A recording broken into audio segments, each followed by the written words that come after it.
I'm back to the mothership. Super Nintendo World was a rush, but I've returned. Bowser Jr. has captured my heart, and you guys are always where I start. So good morning, Mario, and good morning, Switch fans. We got some awesome stuff going through, and it is the 6th anniversary of Nintendo Switch, meaning we're officially into year 7, and I have some thoughts, happy and sad, good and bad, that I hope you'll listen to, because this channel exists because of this console. This community exists because of this system. My life is how it is because of March 3rd. So it's really important to me, and I definitely want to share that with you. First, let me just let you know that Fire Emblem's Wave 3 DLC for Engage is out March 8th if you're into that game. Metroid Prime Remastered icons just got added to Switch Online, and Nintendo continues to promise more and more stock to meet demand for the universally acclaimed Metroid Prime Remastered $40 Switch game that might be their best game in a long time and the best looking game on Switch. Kind of crazy how that works out. And Nintendo is having major downtime for Wii U, Mario Kart 8, and Wii U Splatoon because of a legitimate gap in their security. Basically, there is this issue where just by matchmaking with you, a hacker can take control of your console and execute code. They had to patch a bunch of stuff on Switch for this. They had not yet got to Splatoon and Mario Kart 8 on Wii U, so they're doing that now. So for some weird reason, if you wanted to play those titles this weekend, probably not going to happen. I recommend you pop in the Switch version and build up your coin haul and get ready for the DLC, which is dropping next week, as next week just becomes a really big week. And it got so much bigger because Nintendo announced one of the most awesome additions to the Switch, legitimately, yet. So Nintendo had brought Game Boy Advance and Game Boy to the Switch Online. We had no idea of their cadence, their release schedule, what was going to happen, but then they decided, hey, let's just get it going. So last night they dropped a trailer for the first new release for GBA. It's coming March 9th, next Friday, along with everything else. And this one is like, I don't want to understate this, because previously when stuff would come out from NES or Genesis or N64, it was kind of like, cool, that's like a novelty.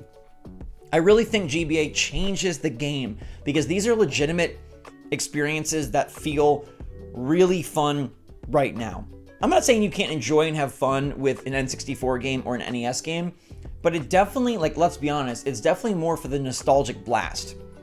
When they announced that they're dropping Metroid Fusion onto Switch next Friday, that's like us getting a new Pixel Metroid game.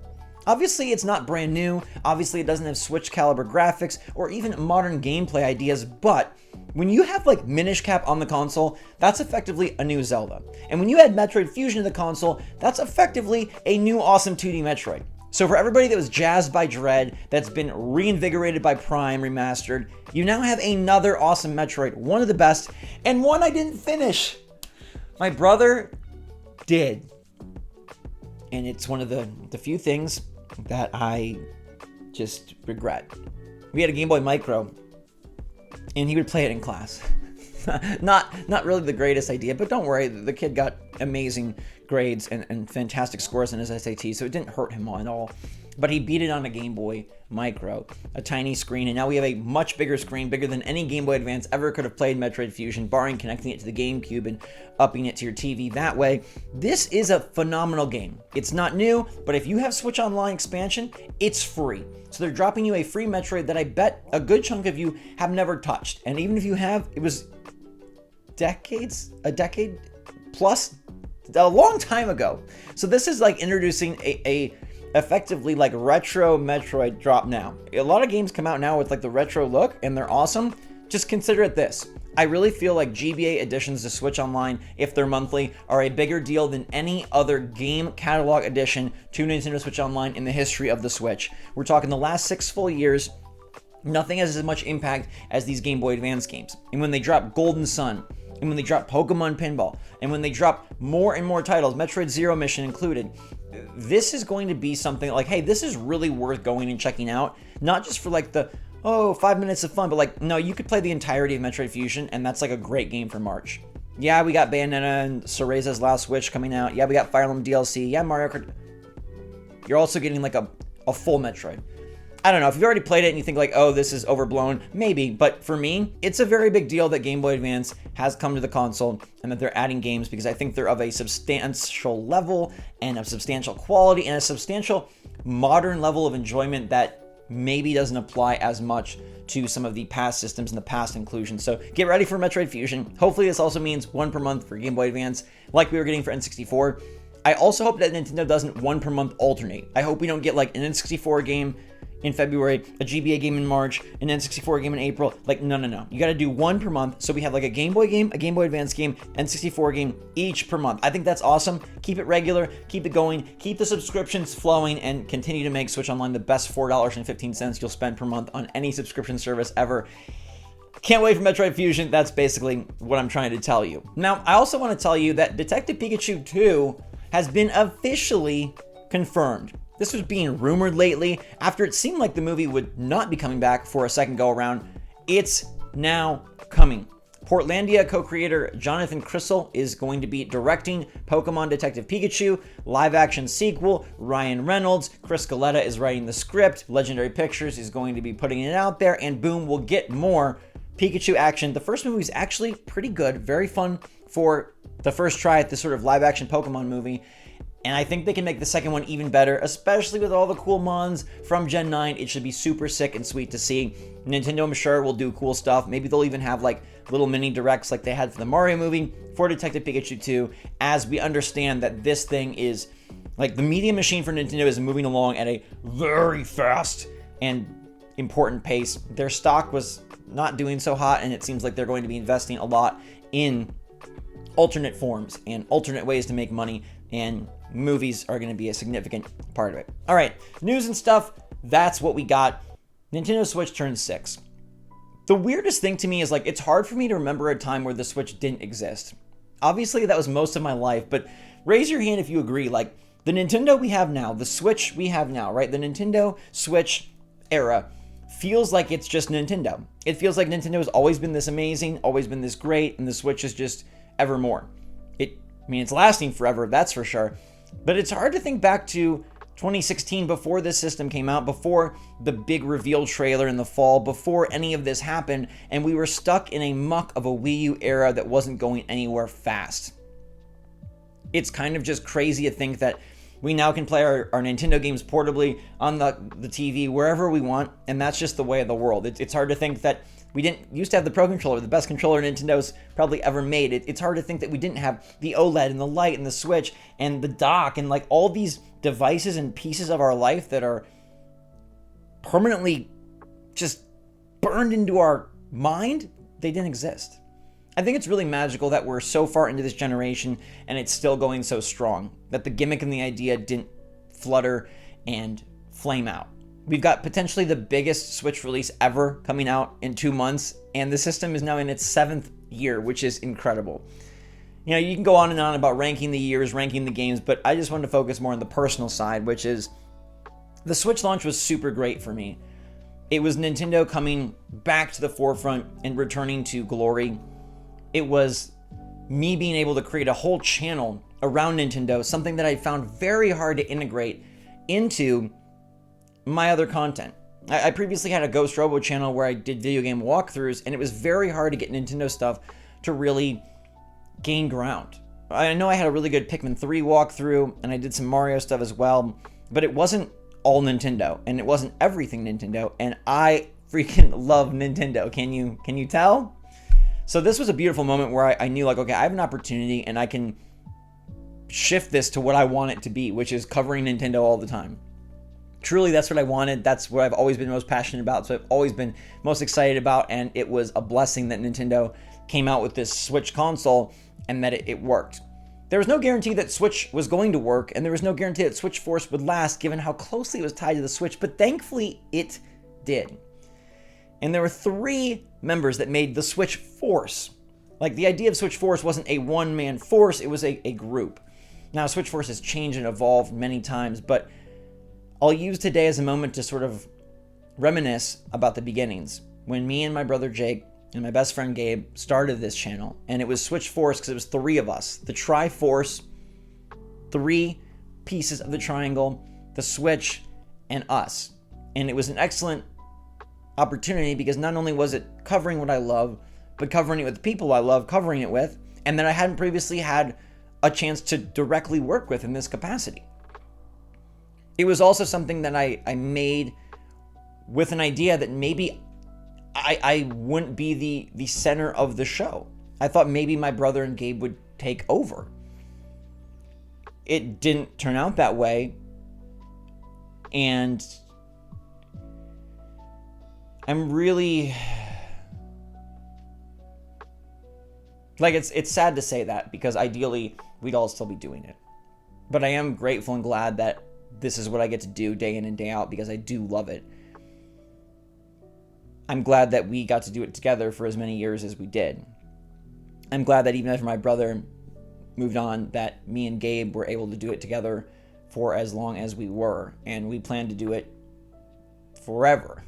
I've gotten some questions with the recent Switch 2 leaks about, like, what are you gonna do if it's not the Switch anymore? I'm like, SwitchForce will continue because SwitchForce is now all of us. It's me, it's you, it's still Gabe, it's everybody, and it's the entire force of the community loving this system, loving this company, and sometimes really judging what they do because they make dumb choices, but always coming from a place of, like, we're passionate, we love this, and we want it to be fun. We want it to be fun, we want it to be great, we want it to be positive. And SwitchForce will always mean the most to me because even though Ghost Robo was like my baby, even though that's what, like, I started YouTube with, even though that's what I took very far to nearly 2 million subscribers and opened so many doors for me and was such just a blessing, SwitchForce was more of a conscious creation. The idea of SwitchForce was something I thought about for a long time. I put together, I approached Jake and Gabe about, and we united and made it happen. And now I carry the legacy forward for all of us. And, I think Good Morning Mario is the best thing I ever did, the best decision I ever made because it's so me, it's so fun, it's so reliable, and I think it's just the perfect thing for the community to have a upbeat, positive, enjoyable Nintendo show to cover things in a way that is honest, hard-hitting, but fun, and upbeat and exciting in a world that often tries to be the exact opposite. I look so forward to a new Switch because I think that will just reinvigorate and bolster this channel into further reaches than it's currently at. And I'm just so geeked for whatever Nintendo does. If it's a bunch of new games, a new console, an upgrade, whatever. This is the first Switch anniversary that I have just completely me. Every other Switch anniversary, I was, texting Gabe and talking about what we do, or we made the video together, or something. So there is like a nostalgic part of this that is a little sad. But I think that what's really cool is that so much of Gabe and I's friendship, so much of the bond that the three of us had at the beginning of the channel, so much of what, like, we stood for is in SwitchForce. So, like, Gabe was such a positive, upbeat person that wanted to make people happy more than anything. He was so other-centered and so just determined to make everybody's life as great as possible. And I feel like SwitchForce and Good Morning Mario carries that forth, like, with an extreme goal every day to make you smile. Like, I want your day to be better. I know life is hard sometimes. I know things suck sometimes. I know even just personally, mentally, it can be challenging. And so I feel lucky and glad that I get to carry forth this thing that meant a lot to both of us, and that sort of carries on the legacy of what we stood for and what I continue to stand for and what I know Gabe still stands for wherever he may be. So the 6th anniversary of Switch is bittersweet but beautiful in its own right, and no matter what Nintendo does, I'll be there. I'll be covering it. I had such great moments at Super Nintendo World, and it just reminded me so much of, like, this is where I want to be. Like, well, not at Super Nintendo. I mean, it was fun. I don't want to live there necessarily, but right here with you guys, doing this show, doing this stuff, and trying to find more ways to bring the passion forward. I've had a lot going on in my life the last 6 months, so I've tried to really soldier through, but I think upcoming is just going to be awesome. I think it's going to be really, really awesome. So I appreciate all of you so much. Thank you for being here, whether you're here for just today, the past year, the past 6 years. If you remember the initial videos back in 2016 where I freaked the heck out and where we covered everything under the sun, and I got my Switch early and I took it in an airplane and I was blown away. You know, maybe I'm not blown away by the Switch anymore, but I still love it. And like, there's no part of me that ever wants to move away from all of this. Like, I get to have Mario in the background. I get to have my Miyamoto drawings and Super Nintendo World now up there. All the amiibo. It really is a dream come true for a kid that got his NES at age 4. You couldn't write it any better. There's obviously been bumps and bruises along the way and things that I wish had happened differently, but I'm still just eternally grateful for the spot I'm in, and I feel very lucky, and I owe very much of that to you and all of your support and all of your positivity and all the people that said hi at Super Nintendo World and all the kind messages and all the kind comments and just all of it. So thank you so much. Let's go have a great anniversary day. 7th year could be the last year of Switch. They bring in the new system. Never know. A lot of rumors, a lot of leaks. You can watch all those videos if you want to get all the details. But it sure seems like something big's happening in 2023, and we will be there. So until next time, everybody, thanks so much for watching. Stay safe, stay healthy, stay happy, stay positive out there. Love you lots. SwitchForce out.